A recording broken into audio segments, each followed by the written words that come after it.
Well, thank you, Dr. Outlaw.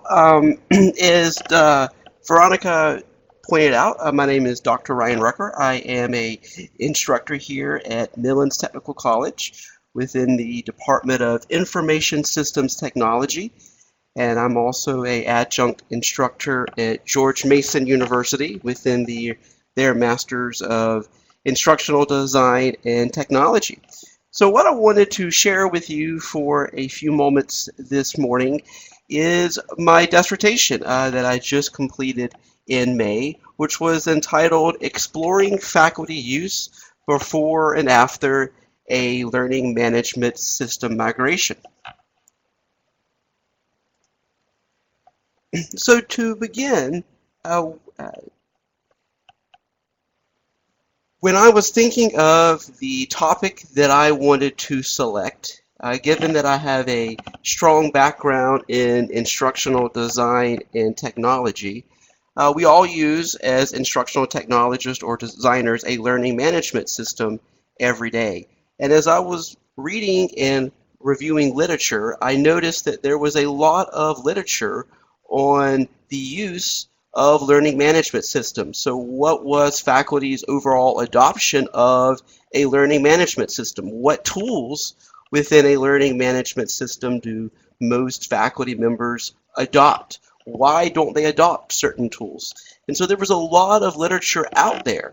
However, there was not a lot of literature that was being conducted or that has been done on maybe what is faculty members' adoption after a university migrates to a new learning management system. As instructional technologists, we are always trying to determine the best technology tool to implement to get higher student satisfaction and higher student engagement. And so with that stated, sometimes universities do have to migrate from one complete platform to a new platform. And so this study investigates faculty members' patterns in teaching using various tools within a learning management system after a university migrated from one system to another. Ultimately, in this study, two particular universities migrated from the Blackboard Vista learning management system over to the Desire to Learn learning management system. Some additional factors that were investigated was faculty members, excuse me, sorry, I felt like I had a loss of connection, but I guess everyone's still there. Sorry, was the challenges that faculty members faced during the migration and the level of support that the faculty members had during the actual migration. So the theoretical framework that was used to guide this study was based upon two models. The TAM, the Technology Acceptance Model, and the LU, the Levels of Use of the Innovation. The TAM, the Technology Acceptance Model, states that there's two main criteria. A faculty member's perceived usefulness and ease of use. And so it is stated that if a faculty member's or that a user's, if their perceived level of use, meaning how easy that particular piece of technology is, and the usefulness, if they feel like that the technology is worthwhile to actually use. If both of those are achieved, then a user will have a high likelihood of adopting a piece of technology. So again, perceived ease of use and perceived usefulness must be achieved in order for a user to adopt the piece of technology. Now, of course, there's a lot of factors that factor into these, such as the level of training, the level of support, potentially a user's prior knowledge or prior experience with a piece of technology, and all of those were considered in this study. The other piece of framework, the LU, the Levels of Use of the Innovation, is based upon a 7-level scale. And at level 1, a user comes in with no knowledge or never have used a particular piece of technology. As they work up to level 7 states that a user is using a piece of technology so much that they're trying to find a replacement for that particular piece of technology. So they're trying to find a tool that can outpower or perform at a higher level than that current tool that they're using. So those were the two main pieces or the two frameworks that was used to guide this study. The 3 research questions that was investigated was to determine if there was a change in the level of use as far as the tools within the learning management system, what was faculty members' overall challenges that they faced as influenced by gender and the type of teaching environment that they're in, so if they're teaching face-to-face, online, or hybrid, and the overall level of support and training that faculty members had. So to conduct this study, I did do a survey-based design. There was some open-ended questions, but it was mostly quantitative setup. The survey itself had 5 main sections. The first section had basic demographic information. The survey was anonymous, so it did not ask for their name, but it did ask for questions like their age range, whether they were full-time, part-time, what type of teaching and environment do they typically teach in, how many years of face-to-face teaching experience do they have, how many years of online or hybrid teaching experience do they have, along with 4 other sections, and this is really where we're going to dive into in a few seconds, but the second section asked for them to rate how often they used various tools within the Blackboard Vista the Blackboard Vista learning management system. That was, again, the old learning management system. The new learning management system was Desire to Learn. So I took those same tools and asked them to evaluate how often they used those tools in the Desire to Learn. The third section of the survey, asked about the experience. Questions here and asked for the faculty member to evaluate to how prepared were they for the migration. Did the new Desire to Learn learning management system work faster or slower compared to the Blackboard Vista learning management system? How was it less stable? Was it more complex? The section 4, the learning to use the new learning management system, ask questions such as how often did faculty members attend a tutorial or attend a workshop? Did they call tech support? Did they ask a coworker? Did they just Google the answer? Or did they use another source? And then the last section, section 5 of the survey, had open-ended questions. My population, when I initially sent out a request, this study was done to all public universities in Georgia, and I probably should have said that at the very start, that all major universities, all public universities in Georgia, about 2-3 years ago, made the decision to migrate from Blackboard Vista over to Desire to Learn. And so a mass email was sent to all universities within Georgia to their Blackboard system administrators asking for voluntary participation in this study. A lot of universities were interested, but the caveat was that they had to provide to me the names of all full-time and adjunct faculty members and what departments they belong to. And so often with that takes a lot of time to gather. And so only 2 universities was able to provide me a complete list of all faculty members, their departments, in the time frame that I asked for them to provide that. So ultimately, only 2 regional universities within the state of Georgia was able to participate. That had 1,236 people. Overall, 305 responded to the survey, but in order to keep data consistent, I only used faculty members who had completed the entire survey. So 51 of those participants had to be removed due to them only completing a partial of the survey.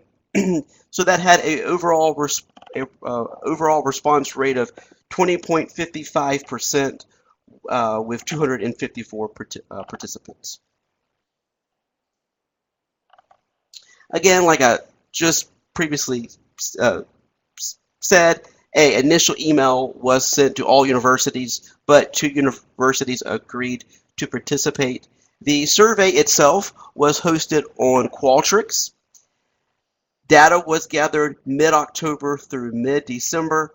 All faculty members all received an initial email, and then 3 follow-up emails was sent about every 2 to 3 weeks from those who had not previously filled out the survey. That's one nice thing about Qualtrics. If you've ever used Qualtrics, you know that it can do that, but if you've never used Qualtrics, it's a great system because it can send reminders to those folks who have started this survey and have not finished it, or for folks who not even started the survey. So that's how those email reminders were sent. Also, 2 gift cards were available. So those 305 faculty members that did complete the entire survey, or the 254 faculty members that completed the entire survey, all of them were registered for 2 gift cards. So that was an incentive for completing my survey. We're going to sort of step through in just a few seconds the actual results, but a series of paired p-tests was conducted to analyze my first research question along with a MANOVA, and 2 ANOVAs were performed to analyze research question 2 and 3, and inductive analysis was conducted to analyze my open-ended questions. So for research question number 1, which if you recall looked at and to determine if there was any statistical significant differences in the use of learning management system tools. So to do this, I looked and I compared based upon 3 separate analyses. First, overall, looking at both institutions and all faculty members combined. Then I broke it down comparing institution 1 versus institution 2 to determine if there was any differences between the institutions. And then also looking at colleges. So both universities, colleges of education, for an example, compared to nursing, to see if there was any differences there. So if you notice here, the first 5 tools that was investigated, the announcements tool, the assessments tool, the email box tool, the discussion board tool, and the gradebook tool all had significant differences, meaning that faculty members, based upon that LU scale, which remember stated from levels 1, never heard of, never used the technology, all the way up to level 7, using the technology so much that they're trying to find a better tool to replace. All 5 of these tools, faculty members did improve their use of tools from going from the Blackboard learning management system to the Desire to Learn management system. For the assessment, email box, discussion board, and gradebook tool, both institutions saw differences. However, only institution 2 saw a difference in the announcements versus the news tool. As you see here in the 4th column, you can see which colleges actually had a statistically significant difference. One thing to note is that you see that the College of Education in all 5 of these tools had a difference. Looking at the last 5 tools, the groups tool, the learning management or the learning module tool, the WIMBA tool, the SCORM tool, and the selective release tool, Two of those tools did have a significant difference. Both institutions on those two tools saw significant differences. And again, you can see in the college and department which ones had a statistically significant difference. Again, the College of Education had a difference. One interesting thing to point out here is that if you notice that the WIMBA/Collaborate and the SCORM tool did not have any difference on the overall level, the institution level, or the college and department level. One thing to note and one conclusion that I will talk about later on is that the reason why I believe that this was the case was all these other tools, these first 5 tools, and then the groups learning management or the learning module and the selective release, all of those are tools that are physically within the learning management system.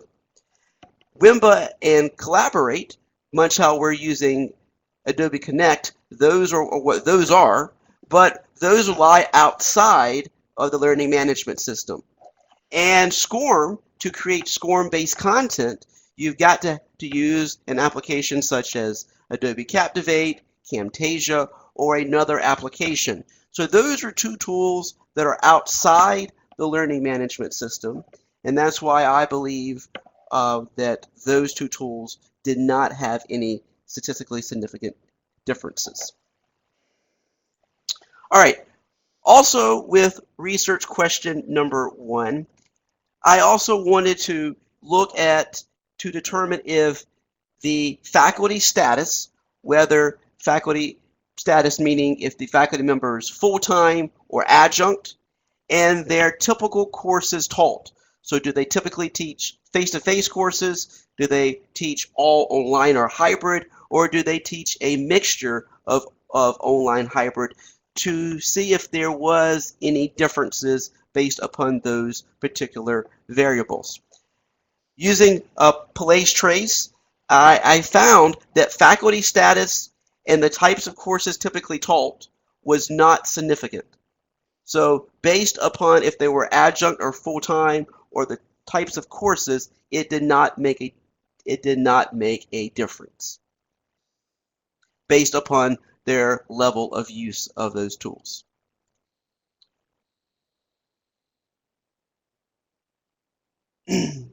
When post hoc tests were conducted, they also determined that more full-time faculty members rated higher levels of use of Blackboard Vista compared to desire to learn. For my research question number 2, which again looked at what challenges faculty members encountered during the migration of Blackboard Vista to desire to learn, is influenced by gender and the hybrid and online teaching experience, there was no significant differences. So gender, whether you were male or female, and the number of years of experience teaching online hybrid and online courses did not make a difference.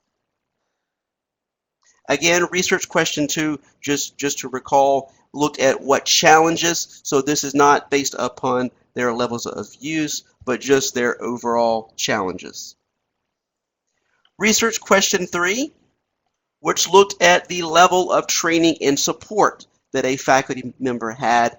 There was no significant differences based upon the years of using an LMS and the overall effect, or the number of courses that a faculty member typically teaches online.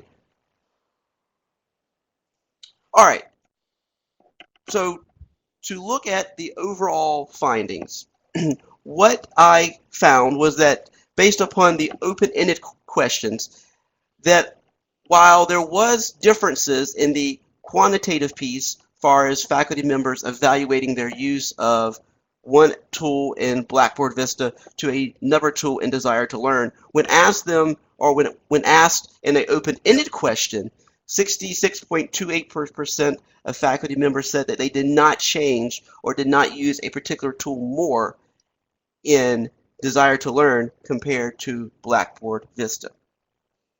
The majority of faculty members indicated that they did not have any additional experiences faced during the migration of Blackboard Vista to Desire to Learn, and the common strategies used to overcome difficulties of using Desire to Learn. Most folks indicated that they preferred to call the IT support folks at their university. Some folks preferred to do trial and error, and others stated that they prefer to ask a coworker. Those were, again, the three most common methods based upon the open-ended questions that faculty members found useful to learn the Blackboard or to learn the Desire to Learn system. The common tools that a lot of faculty members stated that they used the most was the gradebook tool, the learning module tool, and the Dropbox tool. And the majority of faculty members indicated that more training and instruction is necessary for future LMS migrations. So the conclusions, what I found, and when I looked at all of the statistics, is that yes, there was differences between all of the tools, or most of the tools, when looking at what they used in Blackboard compared to what they used in Desire to Learn. However, most faculty were stuck at levels 2 and 3. And remember, the LU scale goes all the way up to level 7. So when you're at levels 2 and 3, you're at the orientation and preparation stage, which means you're just barely touching the actual tool, or maybe you attended a workshop on the tool and slowly starting to implement. So yes, there was differences, but overall, faculty members are barely using those tools within the learning management system. Also, if you look back at the chart, and let me go back here because this is why I pointed it out, that as you can see, for an example, again, the College of Education was always having a statistical significant difference on all of those tools. There were some colleges that always had differences, and there were some that did not have a lot of differences. So various colleges and schools had different levels of use. Another conclusion that I found was having ample training and support options.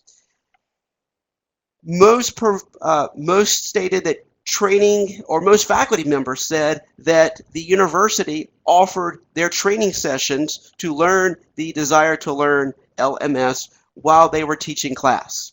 And so this is one thing that college administrators and other folks who are in the instructional technology or instructional design fields need to understand, is that oftentimes faculty members have research obligations, they have teaching obligations, and doing a training session every day at 11 o'clock for some faculty members do not work. So it's very, very, very, very important that you offer trainings at different times and that you have different formats for training. Some faculty members would prefer just to sit in their office and attend training via a webinar. So to broaden the spectrum of how you're going to actually hold those training sessions. Also, faculty members aligning their use of LMS tools with the Quality Matters standards and rubrics. One thing that these two schools within Georgia started doing right after the migration to Desire to Learn was to implement Quality Matters. So not only was faculty members having to learn how to use the tools, but how can they actually align the discussion board tool to meet a Quality Matters standard. So that was another thing that some faculty members stated, was that they were having to not only learn how to use the learning management system, but also how to adopt Quality Matters and use Quality Matters, or use the tools within the LMS to meet the Quality Matters rubric.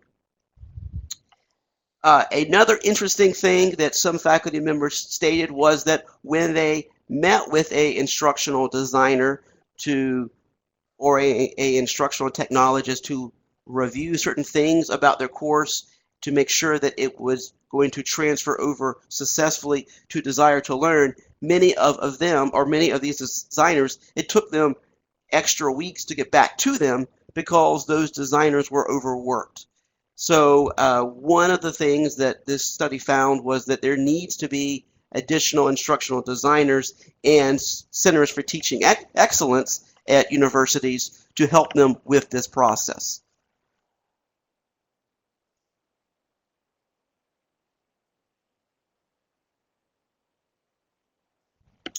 Different overall system usage experience.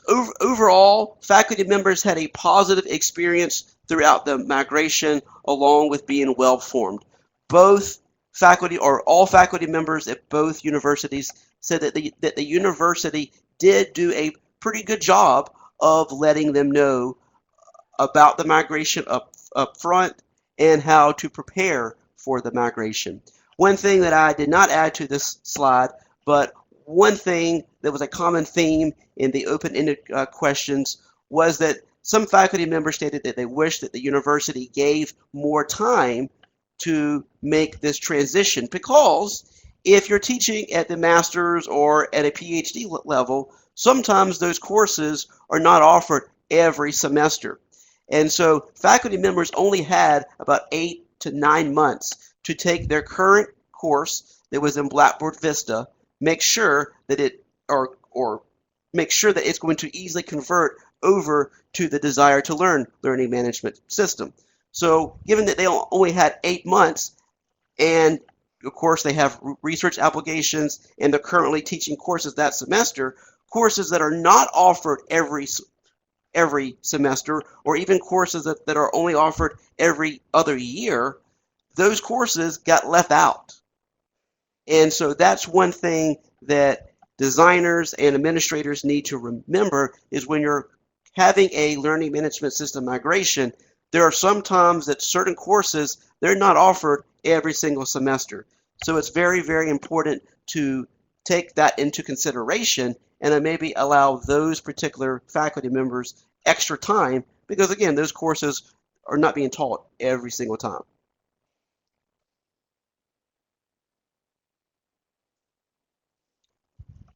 So my recommendations for future research. This survey only included faculty members. Oftentimes at research institutions, four-year institutions, graduate and or teaching assistants are the instructor of record for those courses. I did not include, or this study did not include, GAs or TAs in the study. It would be interesting to see if there was a difference between GAs and TAs versus non-tenured or tenured track faculty members.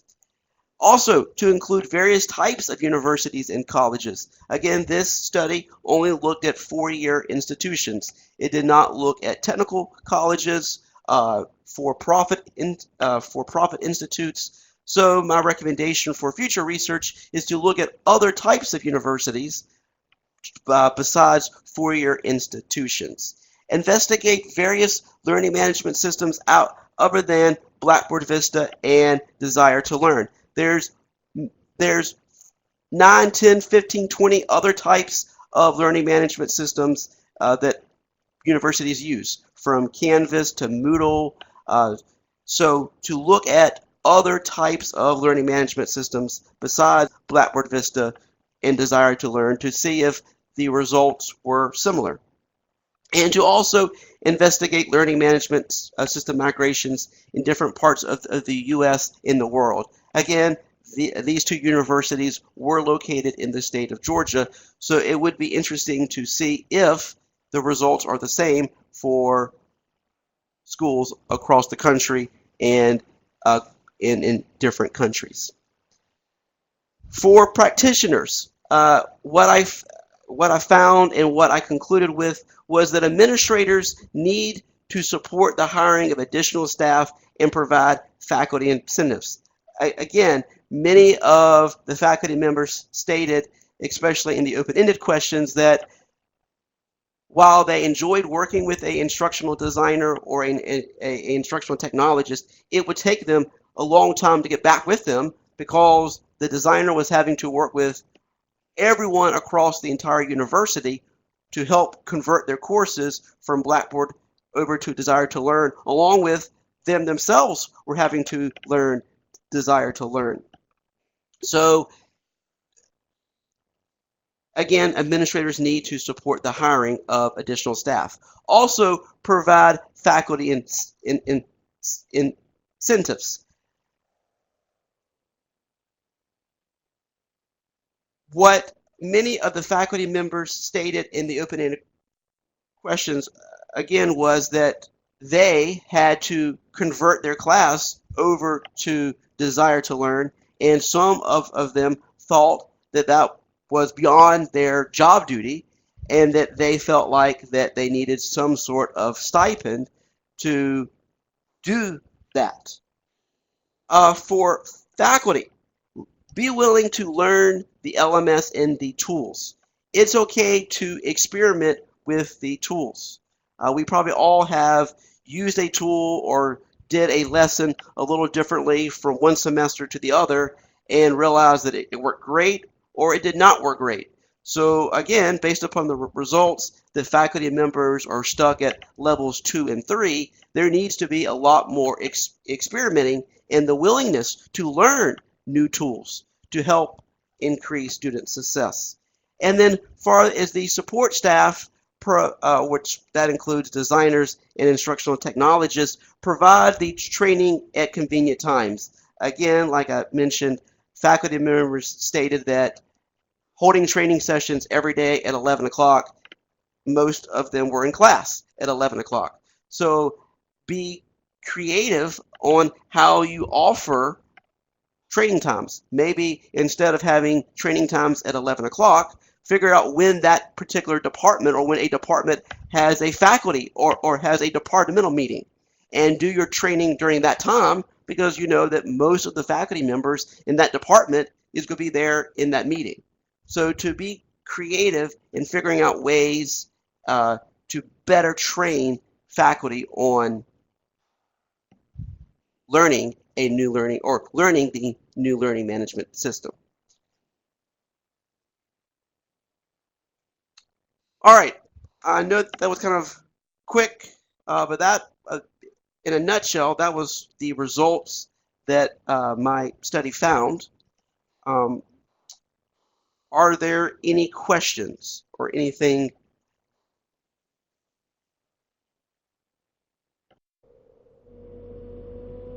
Ryan, I have a quick question that I can release any Sure. audio permission to the audience if they want Sure. to. And, as you were talking about the LMS changes, I don't know how often those occurred in the Georgia system, um, but in any of your open questions, did there happen to be mention of any stress relating to the actual migration process or the actual transition to the new learning management system? Yeah, yeah. So in the open-ended, not the survey, but the open-ended. Yes. Yeah, yeah, yes. And yeah, so oftentimes when you have open-ended questions for faculty members, at times it was a venting session. So yes, there was a lot of faculty that was frustrated because they were having to learn a new system. One thing to note, let me go back here, that it wasn't a common theme, but quite a few faculty members pointed this out. If you notice here on my slide, I put Wimba slash collaborate. When they used Blackboard Vista, they were using the Wimba tool to hold virtual meetings. Along with the migration to D2L, they then forced Blackboard Collaborate.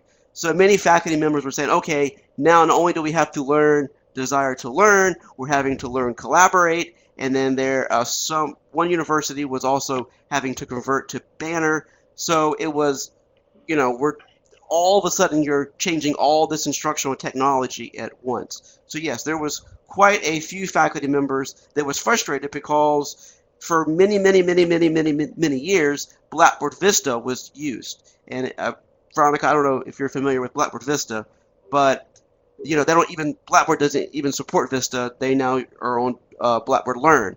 So Blackboard Vista is about a 7, 8, 9-year-old product. So yes, many of them were frustrated because here's a change, and not only is it just an upgrade from Blackboard Vista to Blackboard Learn, we're also now changing to a whole new learning management system. So yes, there was a lot of faculty members upset about having to learn a new system. And one thing that I did say is that they only had about 8 months to do this. So it wasn't like this was a 1.5 to 2-year process. They only had about 6 to 8 months to convert their classes and learn the system. And I'm gonna let you get to the next 2 questions in your question box, but the reason why I asked that was because we may have some future writing opportunities together in this area, because my dissertation looked at the faculty's perceptions on transitioning to new learning management systems. And to briefly put that out there, the situation I was in at the time at this one university, during my 6-year period there, we changed LMSs 3 times. Wow. So wow. Okay. That's the stress levels and of faculty every time we made a migration or transition. So I was trying to determine what exactly were their levels of stress and why, because the setup we had with the designers and the faculty development staff, we offered those different trainings on a daily basis, one-on-one, group, it didn't matter. So we were trying to figure out, if we're offering all these services, why are you not partaking, and what's causing your stress level? So that was the reason for me asking you that, possible future writing opportunities there. Yeah. I mean, many of them, were frustrated.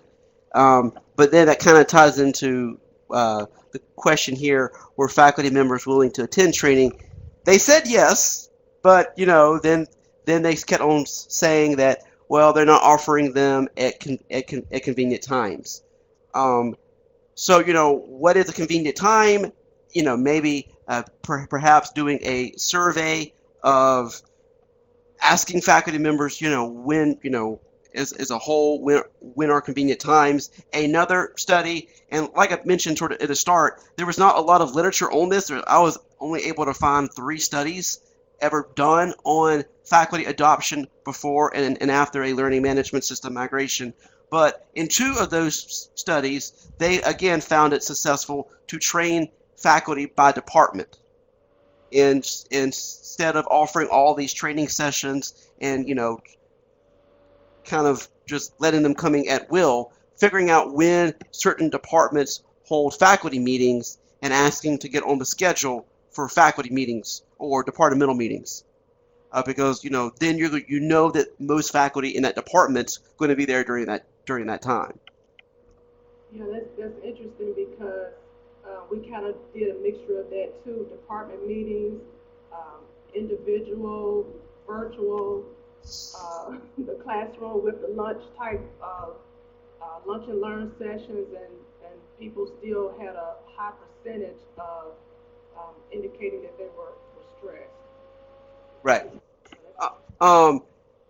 Did any of these or any of these online? That I don't know.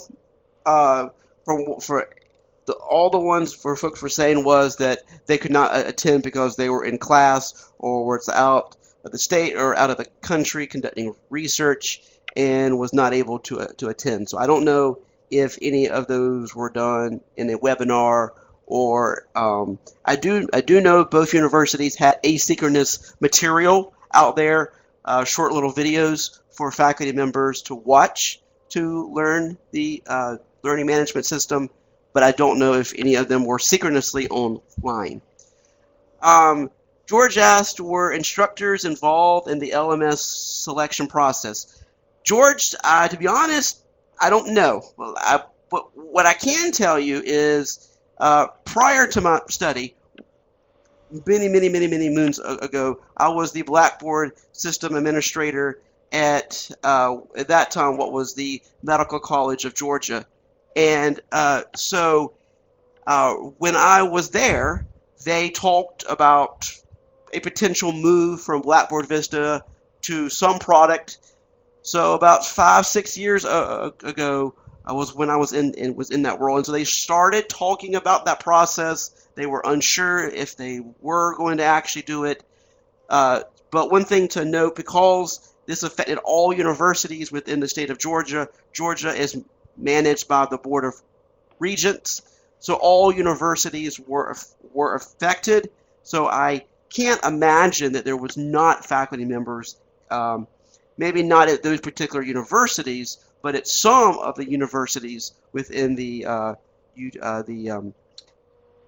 university system of Georgia.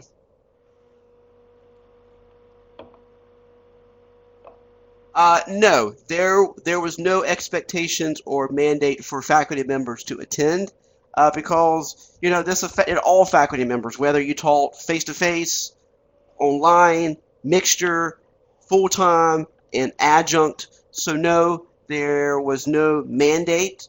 But that could kind of go back to the faculty incentives. Some faculty wanted money because they were having to convert their courses.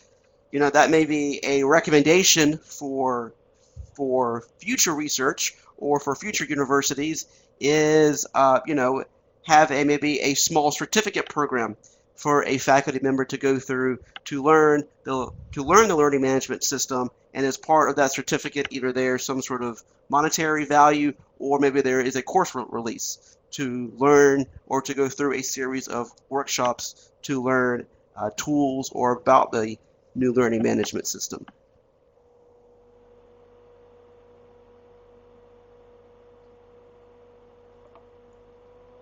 We've got just a couple more minutes for Dr. Rucker.